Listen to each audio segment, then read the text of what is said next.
Bienvenue dans ce complément 3D Studio Max pour le rigging des doigts de la main. Une fois que vous avez terminé de réaliser le rigging pour le bras, c'est-à-dire système IK et système FK, que vous êtes satisfait, évidemment, il vous reste les doigts de la main à riguer. Le principe pour riguer les doigts de la main serait quasiment le même que pour faire le rig du bras. Afin de simplifier les choses, nous utiliserons seulement le système de type FK pour riguer les doigts. Donc il n'est pas nécessaire de réaliser un switch IK-FK ou de riguer en IK les doigts. Un rig AFK est largement suffisant pour les besoins. Afin de riguer les doigts de la main, donc il ne faut pas oublier le pouce, nous allons utiliser la même technique que pour le bras. Je commence par créer un cercle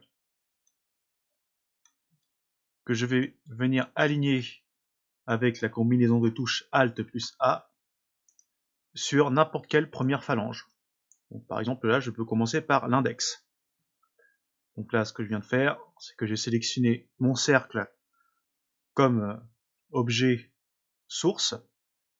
Ensuite, j'ai appuyé sur Alt plus A, puis j'ai sélectionné l'index, la première phalange, comme étant l'objet de destination. À présent, je dois déterminer quels sont les alignements à effectuer par rapport à ce contrôleur. Donc, en premier lieu, évidemment, on va demander un alignement en position X, Y, Z, pivot sur pivot. Et si on veut aller plus loin, on peut demander également une orientation en X, Y, Z par rapport donc aux rotations. Donc, une fois que c'est fait, en mode local, donc je vois que l'axe X pointe bien dans le même sens que l'axe X des bones. Donc une fois que c'est fait, la réflexion à se poser, c'est est-ce qu'on laisse le contrôleur de type cercle en faisant une rotation éventuellement de 90 degrés, puis on change le radius afin de faire comme pour les bras des contrôleurs de type cercle qui vont venir piloter le bones au niveau du point de pivot.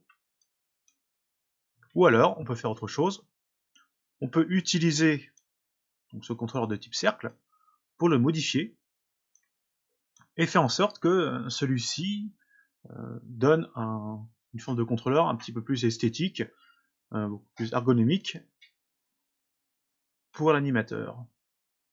Donc ça sera votre choix. Donc, soit vous utilisez les cercles que vous placez comme pour un bras, ici. Ou bien je vais vous proposer une autre méthode qui va consister tout simplement à transformer donc, le cercle en editable poly. Voilà, désolé, c'est pas editable poly. Donc faites attention, à chaque fois on peut se faire avoir avec cette transformation, mais plutôt on va le transformer en editable spline. Voilà, de cette manière ça reste une spline. Si je le transforme en edit poly, eh bien mon cercle va avoir une face. Et ça ne m'intéresse pas. Une fois que je l'ai transformé en editable spline, je clique en sélection vertex. Je sélectionne les vertex donc de ma forme. Je me mets en mode parent éventuellement. Centré. Et je scale.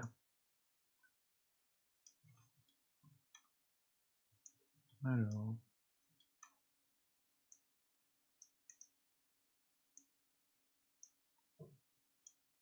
Voilà, je scale. Et je déplace tout.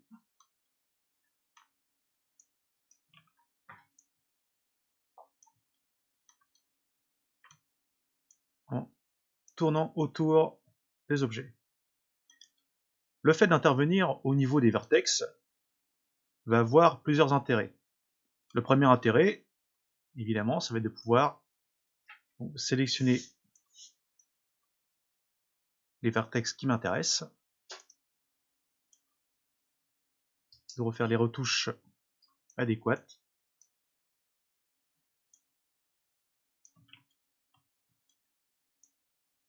Voilà. Donc une fois que la modification est faite et que le contrôleur correspond à la position de ma première phalange, puisque je suis dessus, je décoche l'option de sélection de vertex en Editable Spline et mon contrôleur, lui, il reste bien sur place. Et donc l'un des deuxièmes avantages qu'offre cette méthode, c'est que le point de pivot de l'objet, lui, n'a pas bougé. Il reste à la même place. Et le dernier intérêt, et pas des moindres, ce sera tout simplement, quand je fais un clic droit en mode World sur l'outil de transformation en Scale, je vois que les transformations sont restées à 100% partout. Donc il n'y a pas de modification apportée au niveau des transformations sur l'objet en lui-même, puisque nous sommes intervenus directement au niveau des vertex. Donc lorsque vous voulez manipuler des contrôleurs, pour modifier la forme, pour modifier la taille, au lieu de faire un scale directement sur l'objet dans sa globalité, n'hésitez pas à le transformer en Editable Spline, entrez dedans au niveau vertex et faites vos modifications. De cette manière, vous n'aurez pas besoin de faire de Reset Xform et de collapse. Une fois que le premier contrôleur est placé, je lui donne un nom. Je peux l'appeler contrôleur index 01 et D pour indiquer que c'est sur la partie droite du personnage. Une fois que c'est fait, je peux faire une copie en mode local.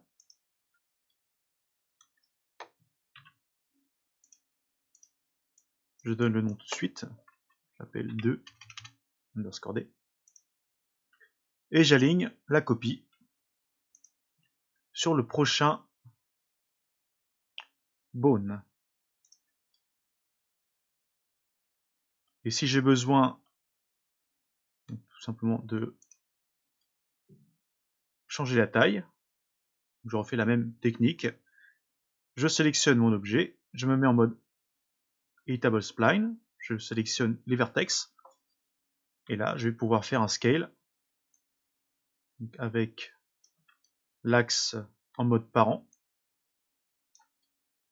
De cette manière-là, toutes les modifications seront conservées toujours dans l'axe des doigts. Donc une fois que c'est fait, je sors du mode d'édition. Le point de pivot n'a pas bougé. Les transformations n'auront aucune conséquence. Et là, je fais une troisième copie pour l'index. Et pareil, je l'aligne de la même manière. Et je vérifie si j'ai besoin de faire des modifications. Donc là, c'est bon, il n'y a pas de problème. Donc à la fin, je sélectionne tous mes contrôleurs et je leur donne une couleur avec le code que j'aurais convenu pour mon rig. Voilà. Une fois que c'est fait, donc là, deux solutions. Soit on continue à faire des copies de nos contrôleurs pour les placer par la suite sur le majeur, sur l'annulaire, l'auriculaire et le pouce, ou alors on peut commencer déjà à faire nos contraintes. Donc là c'est ce que je vais faire pour avancer un peu plus rapidement sur la création du rig. Donc tout simplement ce que je vais faire, je clique sur le menu Animation, Constraint, je détache le menu de contrainte, et je vais sélectionner d'abord le Bones qui sera l'esclave. Je clique sur la contrainte Oriente, car c'est une contrainte de rotation seulement que je vais opérer, et je sélectionne mon contrôleur. Et je fais cela pour chaque Bones et contrôleur respectif.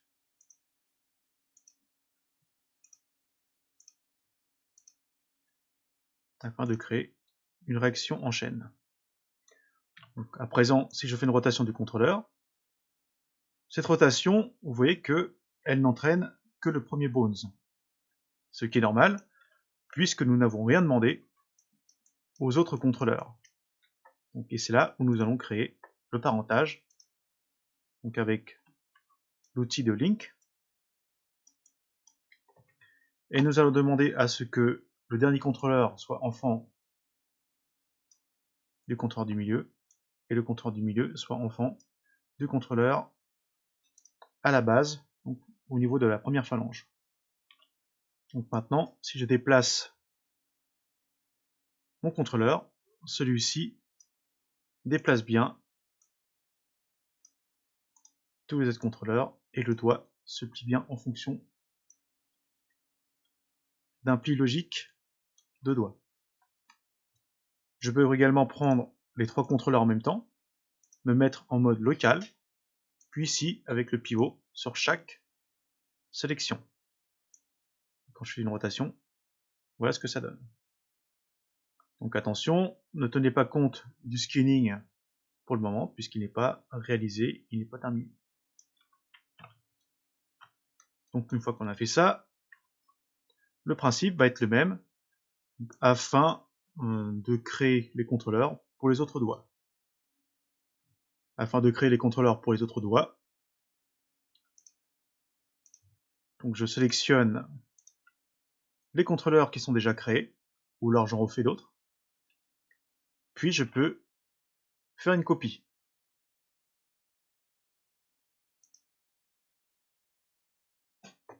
Je prends la copie, et je fais un déplacement,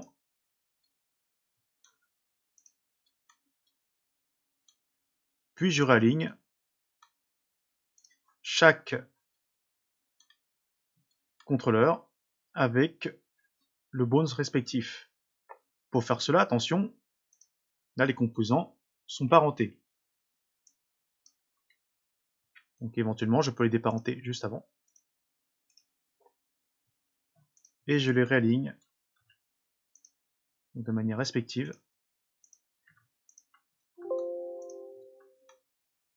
Pour que chaque copie vienne se réaligner sur le joint, sur le bone respectif. Voilà. Donc, une fois que c'est fait, on peut tourner autour et regarder s'il y a besoin de faire des modifications, des réajustements. Donc, éventuellement, ici, ce que je peux faire, c'est sélectionner les vertex de ce contrôleur et les reculer légèrement. Donc ici en mode parent, afin que le tout soit toujours dans le même axe. Donc là c'est très bien, ça marche. Une fois que c'est fait, donc je sélectionne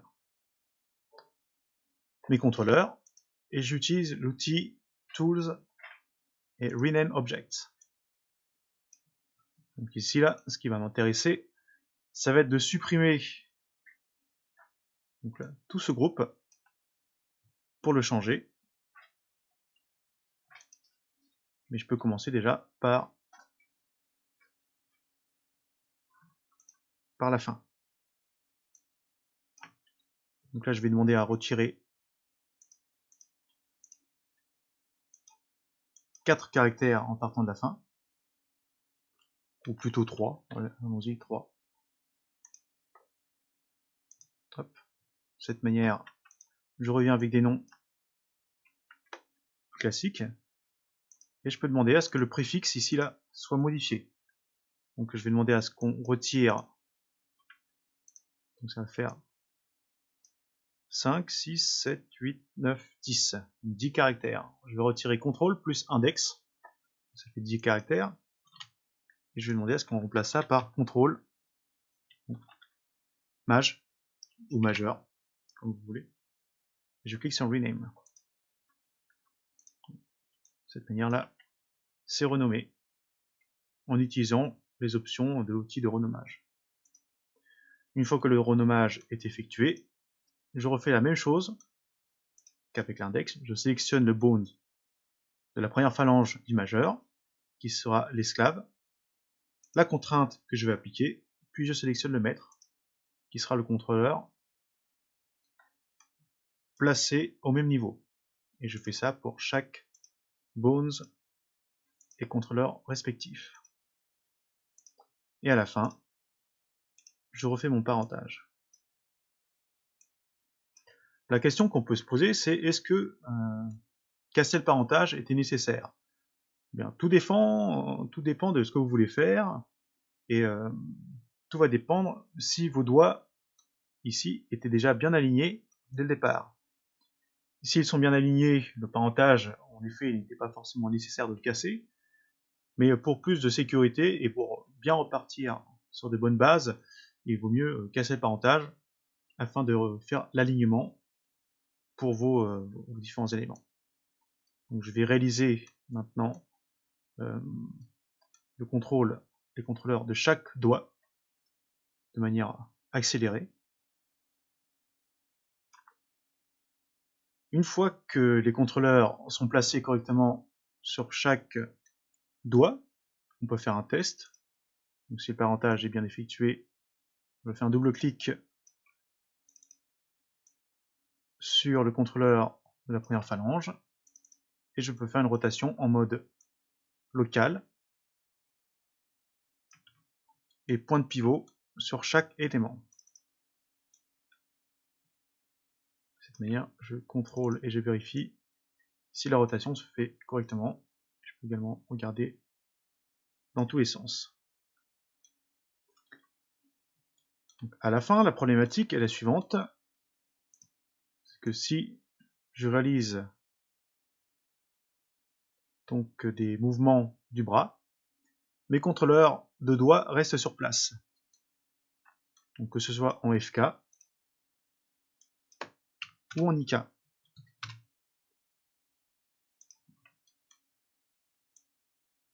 Mes contours de doigts restent vraiment sur place.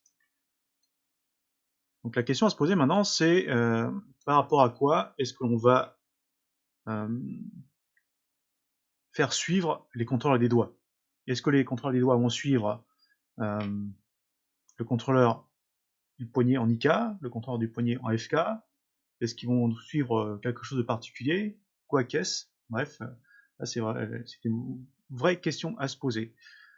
À ce niveau-là, ce qu'il faut savoir, c'est que si vous voulez rattacher vos contrôleurs de doigts sur un des contrôleurs IK ou FK du poignet, ce n'est pas la bonne décision. Parce qu'à un moment donné, comme il y a un switch, donc si vous les raccrochez à un système IK ou FK, quand vous serez dans un système ou l'autre, vous serez bien embêté. Parce que vos contrôleurs de doigts vont rester vraiment coincés sur ce système. Donc là, ce qu'on va faire, on va utiliser une technique un peu plus radicale. En fait, ça, vous le connaissez déjà. On va utiliser la même technique que pour le contrôleur de switch. Donc on va demander à ce que tous nos contrôleurs ici suivent le bones du poignet, mais pas n'importe quel bones du poignet, celui du système principal. Donc là, pour éviter de faire des confusions, ce qu'on peut faire, donc ça va être de sélectionner ici dans le système auxiliaire plutôt. Le système auxiliaire doit se trouver quelque part par là, voilà, qui se trouve ici. Donc je vais cacher le système auxiliaire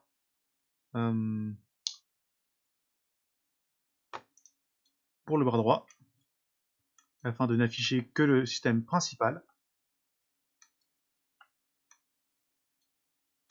Et de cette manière, je vais pouvoir rattacher là, les différentes phalanges primaires donc, aux bones du poignet principal. Alors, vous pourriez le faire de cette manière, hein, pour attacher chaque première phalange avec une contrainte éventuellement link, mais on va éviter de faire ça de cette manière. Parce que si vous avez besoin de faire des modifications ou quoi que ce soit, ça peut être un petit peu dérangeant, ça ne va pas être pratique. Donc pour cela, ce qu'on va faire, on va utiliser d'une manière un peu détournée et mieux organisée un helpers. Donc je viens sur l'onglet create helpers, je crée un helpers de type point que j'aligne avec le poignet en X, Y, Z, pivot sur pivot. On n'a pas vraiment besoin d'aligner en orientation. Ici, hein, bon, ça c'est vraiment optionnel. On peut le faire quand même, de toute façon, on s'en fiche. Parce que dans quelques instants, voici ce qui va se passer. Donc là, ce helpers, je vais m'en servir comme pseudo-groupe. Là, je vais appeler groupe contrôleur doigt avec un S. Et comme son contrôleur est placé au niveau du bones poignet, c'est lui qui sera en fait l'esclave du bones poignet. Mais auparavant, je vais faire en sorte que chaque première phalange soit l'enfant de ce pseudo-groupe. Donc je peux créer le parentage de cette manière.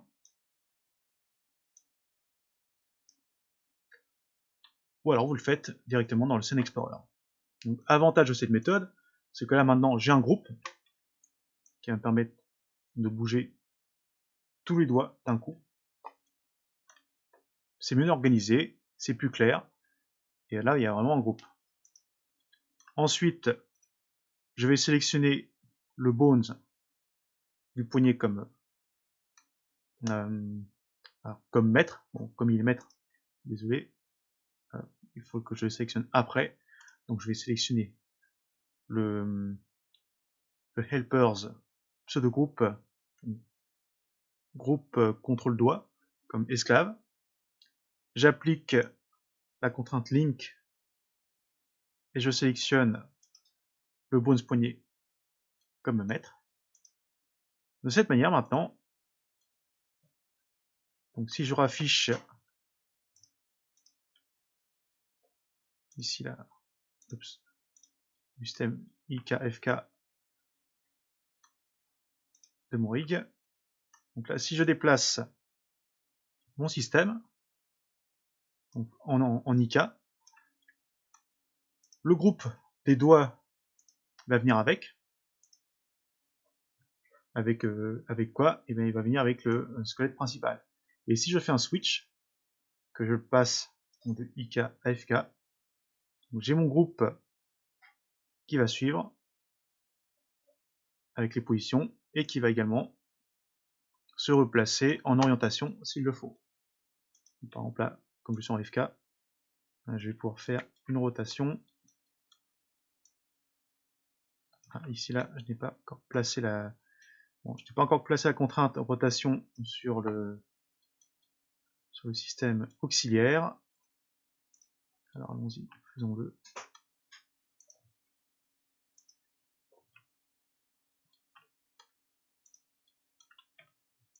Voilà. Voici ce que ça donne. Et si je fais mon switch, ça marche correctement. Donc ce qu'il faut retenir de cette méthode, c'est que on crée des contrôleurs afin d'appliquer des contraintes de chaque contrôleur de doigt sur les bones des doigts. Quand tout cela est fait, on crée un pseudo-groupe ici, qui va venir rassembler toute notre structure de contrôleur. Alors attention, à l'intérieur, il n'y a que des contrôleurs, il n'y a pas de bones. Ce ne sont que des contrôleurs.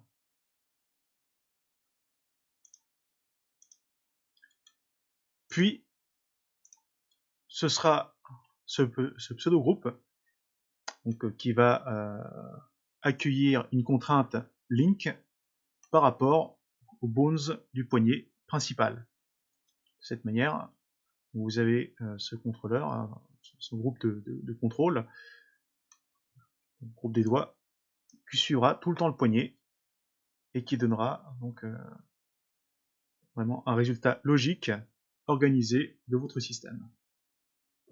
Donc voici comment est-ce que l'on procède pour les doigts, et donc c'est une façon très très similaire de procéder et qui ressemble énormément à la méthode qu'on a appliquée pour le FK du bras.